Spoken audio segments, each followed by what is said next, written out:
says all these stories are about the development of the mind for the ending of suffering, for abandoning the kilesas. And different people's characters, they differ, but that's what they're doing in the practice. So in that sense, they're all like the water from the streams of the mountains and rivers, and that they all flow into the ocean. Once they're in the ocean, the taste of seawater is salty, and wherever you pick water out of the ocean, it always has the same taste. And that's the taste of salt. Similarly, it's the taste of liberation. All the Dhamma that the Buddha taught had the taste of liberation. All the Dhamma that these people have practiced, and all the stories about their lives, and the sort of incidents and stories about how they dealt with their kilesas, it's all about working to free themselves from craving and the effects of craving on the mind, to reach a state we call viraga, without lust, without craving. So in that sense, they're all the same, all going in the same direction.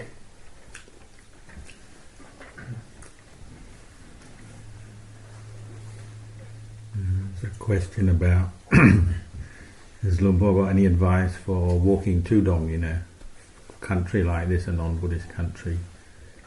And Luang says the meaning of Tudong means going against the defilements, or going against the stream of the defilements in one's mind through various practices that one takes up.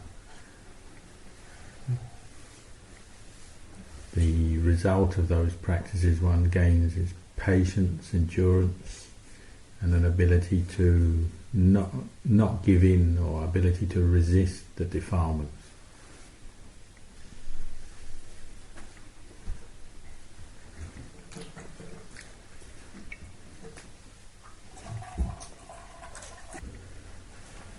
And if you're wandering in a non-Buddhist country, then the society that you're in will be unfamiliar with the practice of monks and wandering monks.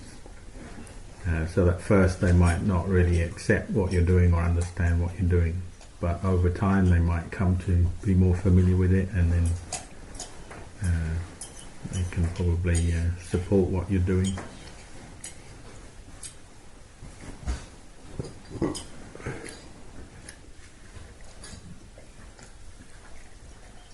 Tudong ก็เหมือนเราพายเรือทวนกระแสน้ำแต่กำลังไม่มากก็ย่อมไม่สำเร็จ The practice of Tudong is like paddling a boat, rowing a boat against the current of a river, so going upstream. If you don't have enough strength or effort, then you won't be successful.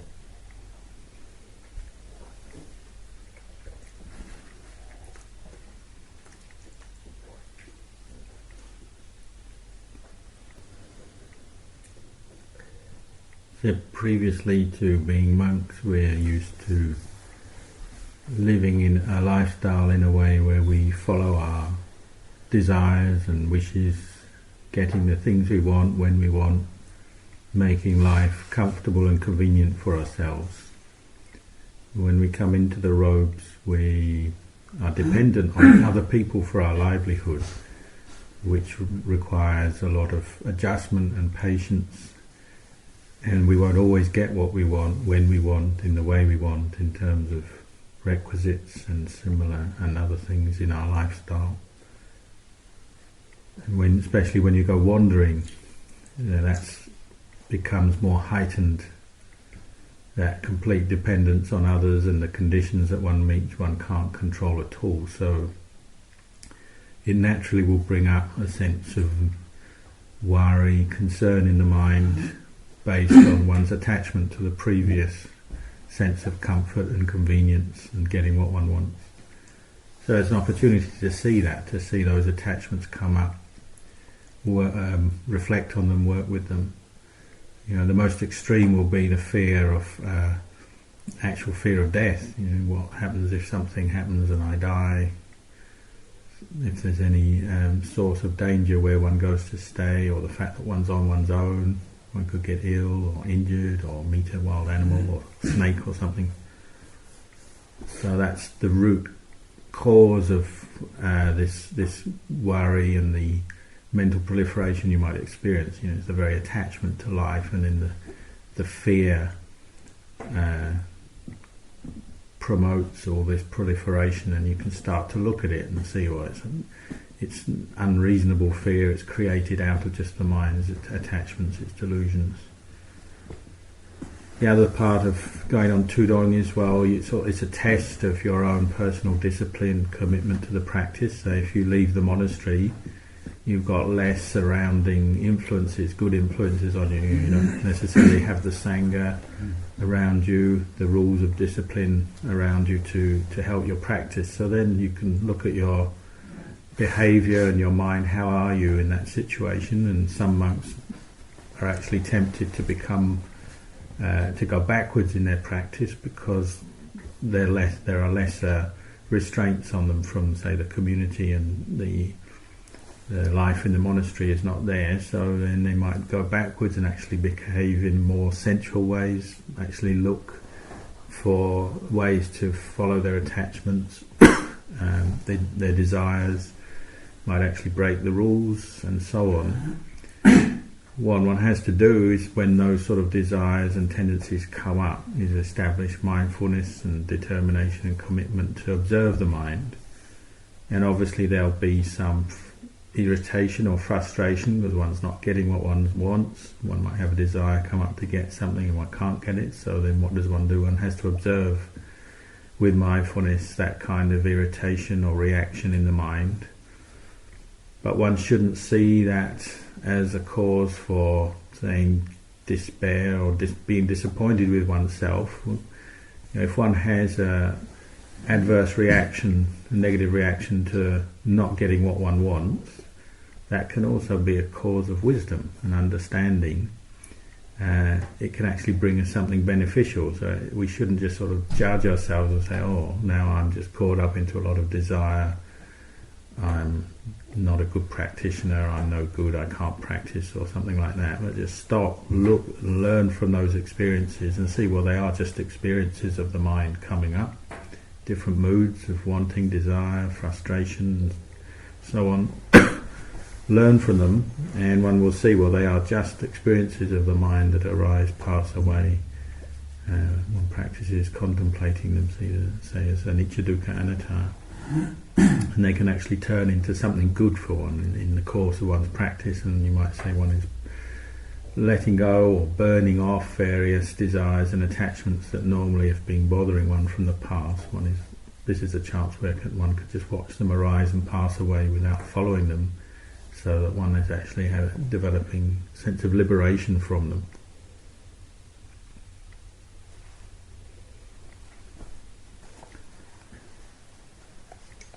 When we enter the monastery, we begin our practice, our training as an anagarika, which literally means one who is homeless. So we have no home, no possessions, we have nothing. So this is a state, a lifestyle that we're unfamiliar with and can seem difficult at first because we're not used to it. We come into the monastery, we don't know anybody. They're all new. We're new to everybody. We don't know the place. We don't know the forest and what's in there.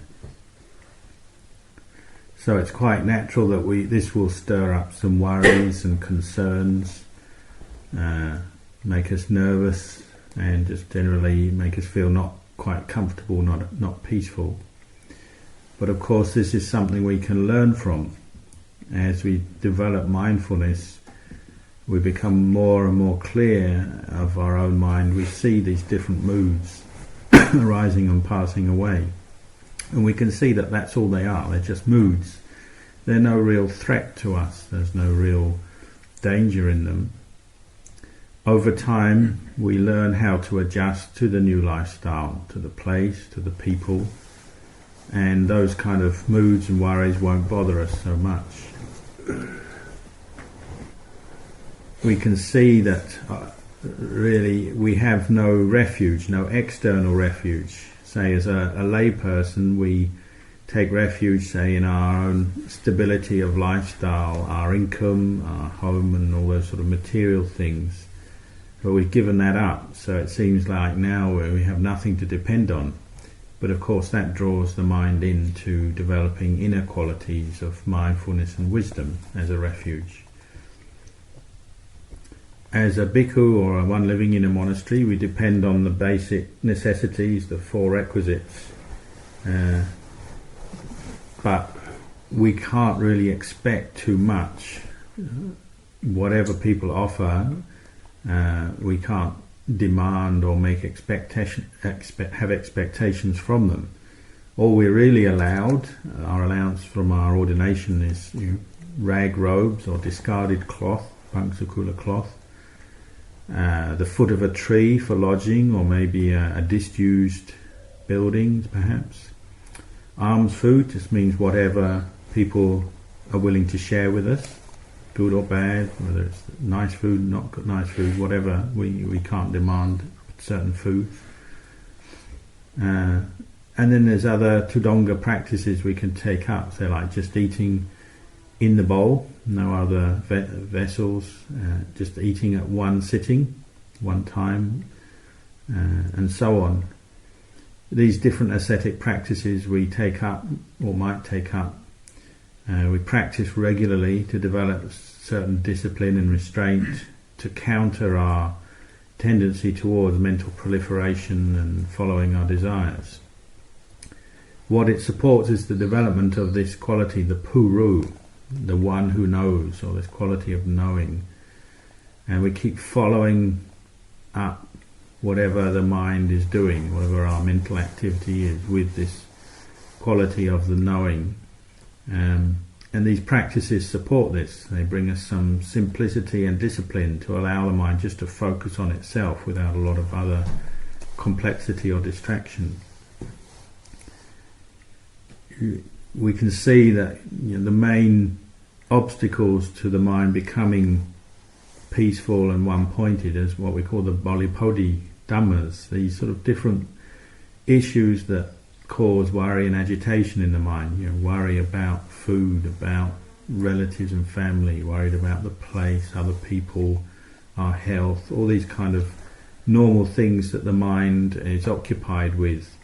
They really take away our peace and our mindfulness. So we have to keep putting effort into establishing mindfulness, to observe all these mental states arising, and see that if they're founded in any form of greed or lust or aversion or delusion, we have to become aware of that. And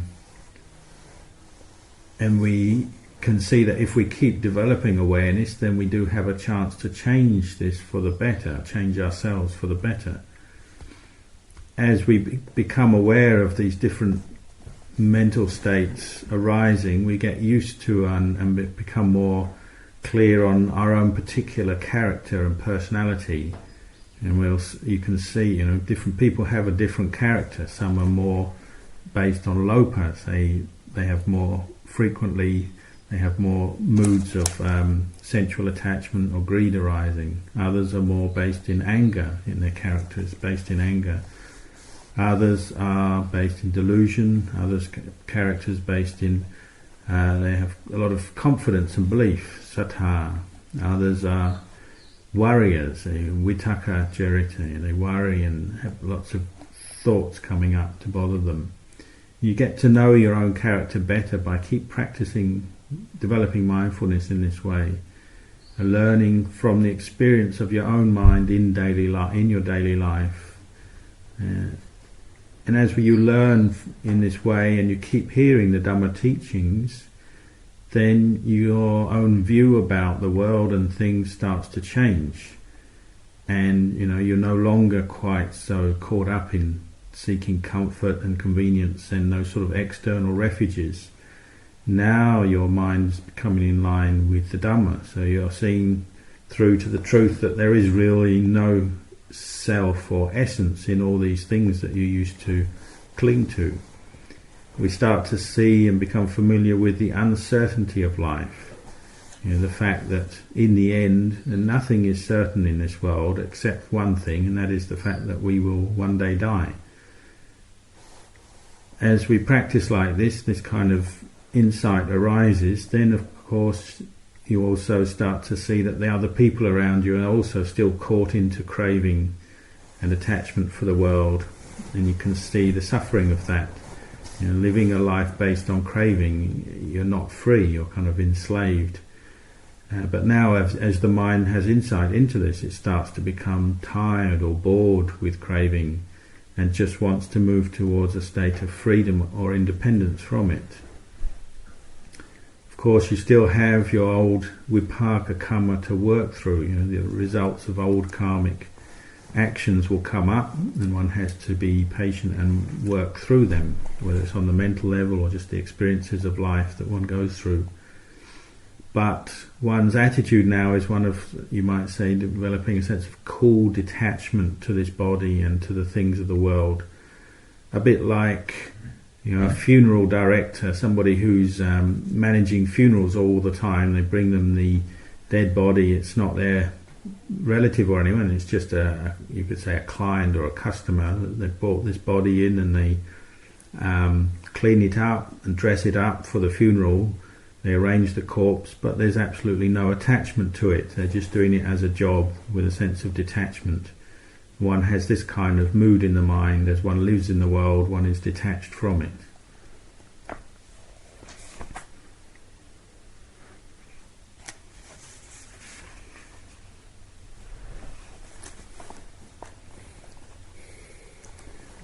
It's natural that in our youth we tend to be quite infatuated with life, while our body is young, virile, strong and healthy.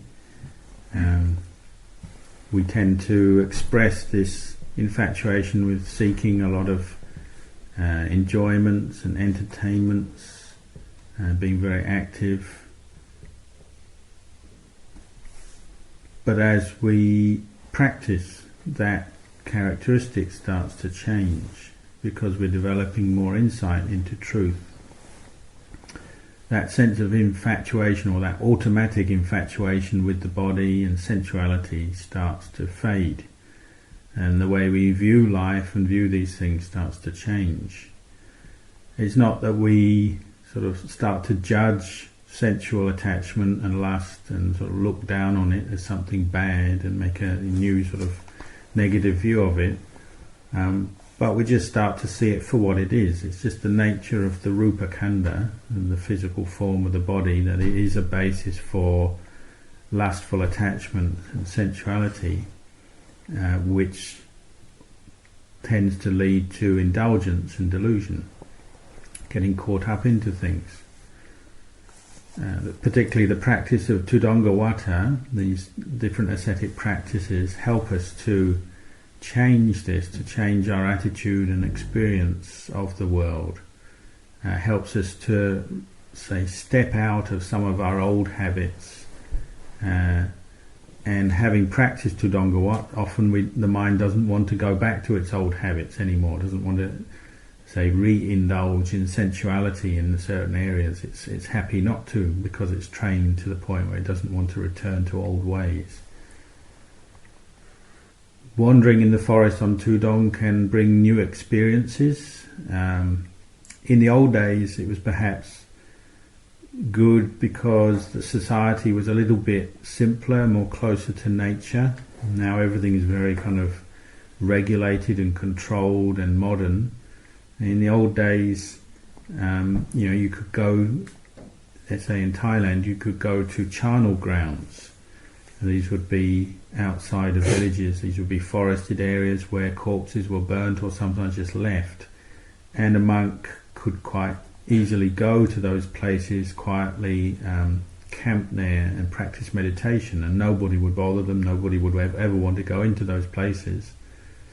Nowadays, of course, funerals and corpses and death, this is all something that is very controlled and regulated and covered up, so you very rarely see a dead body or a corpse, certainly not in the states that we used to see in the old days.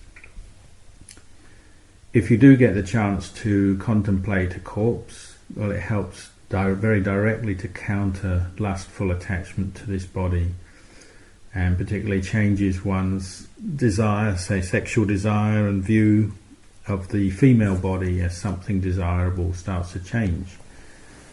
In the time of the Lord Buddha, there's stories of this. Say there was the famous consort Sirima, who was considered the most beautiful, most beautiful and desirable lady in the city. She was like the chief escort. Any big shot who came to town, she was paid to stay with them for the night, like an escort. And all the men in the town loved her, they all wanted her.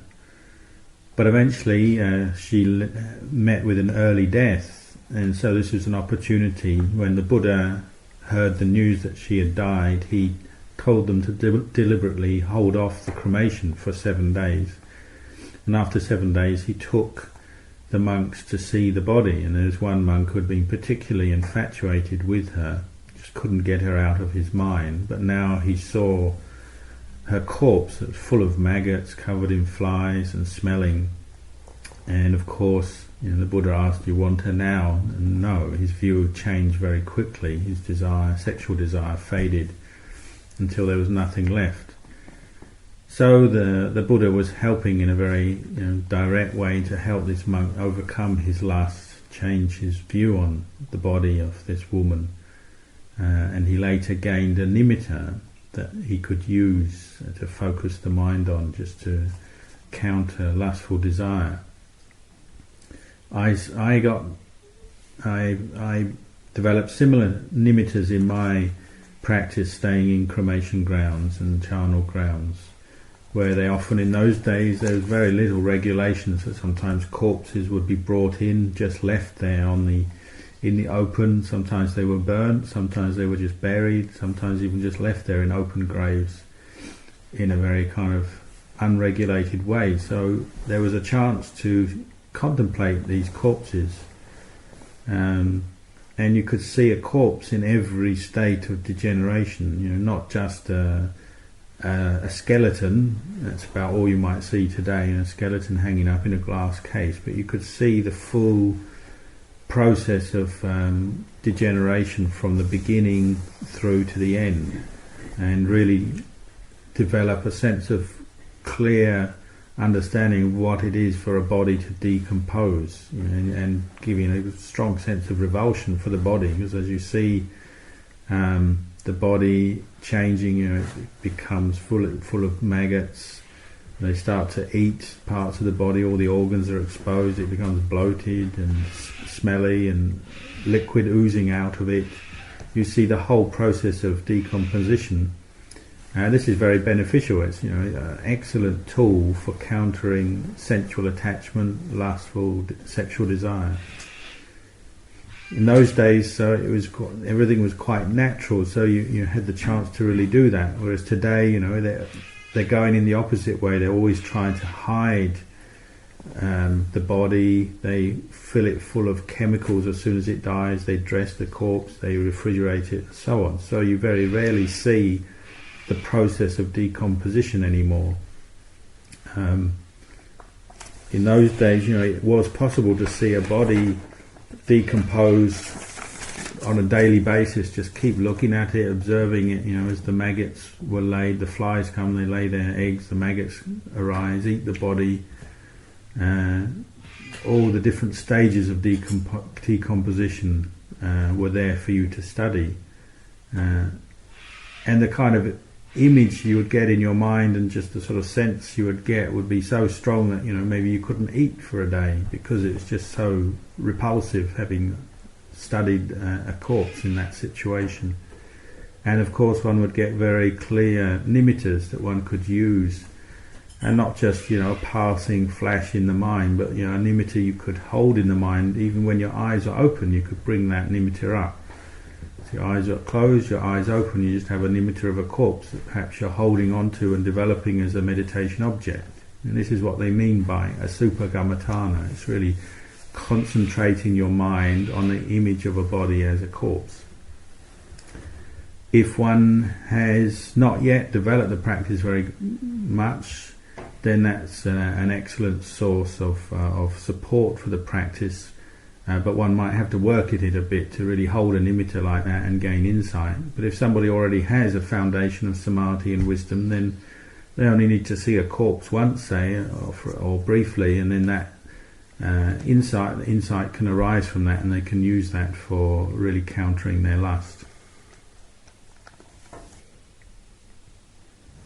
So the practice of a supagamatana is a way to really develop the experience of repulsion, experiencing repulsion for the body, is a direct way to counter our lust and sexual desire. The other year, when there was the earthquake off Indonesia and the tsunami that led to hundreds of thousands of people dying around the coastline of Thailand and in other neighbouring countries, led to quite an unusual experience where corpses were, people died in large numbers, and there were corpses left floating and distributed around the coastline for many months before they could clear it all up. And people had to go there, they were sent there, or there were some people went as volunteers, some were sent there for the cleaning up process. And without seeking it, a lot of them gained some very strong insights, having to deal with a lot of corpses in a very various degrees of decomposition over and over again, day in, day out. You know, people had strong reactions to that, and were brought to a state of quite strong detachment for the body through working in those circumstances. We do it as a practice. We are consciously doing it as a practice, seeing the danger of sexual desire and the intoxication with sensuality and this body and the world. So we're doing it because we see the value of that. We want to break through the delusions that cause us suffering and bring the mind to a peaceful detachment from its desires. On that occasion, when the tsunami occurred, then you could also see other sort of aspects of people's karma. You could see how most of the people who died were tourists who didn't really know what was going on. Most of the local people who are more familiar with the sea and the place, when they saw the water being sucked out prior to the tidal wave, they knew immediately there was danger and tended to hurry to get out of the way. Whereas tourists did the opposite. They tended to be drawn into the event, fascinated by what's going on, and sort of actually walking towards the sea, interested to find out what was going on, and that was the cause of their death. Even animals were aware of the danger. You could see how there were many stories of cows and buffaloes on farms on the coast. As soon as the water was sucked out prior to the tidal wave, they all quickly ran uphill, and so none of them died. All these corpses that died then were mostly tourists, and unfortunately the nature of the event was that they were not only floating around in the sea, often for many weeks before they were collected up, but they were also scattered, so there were body parts scattered around the coast, legs and arms and so on. So it was a very powerful lesson for everyone involved.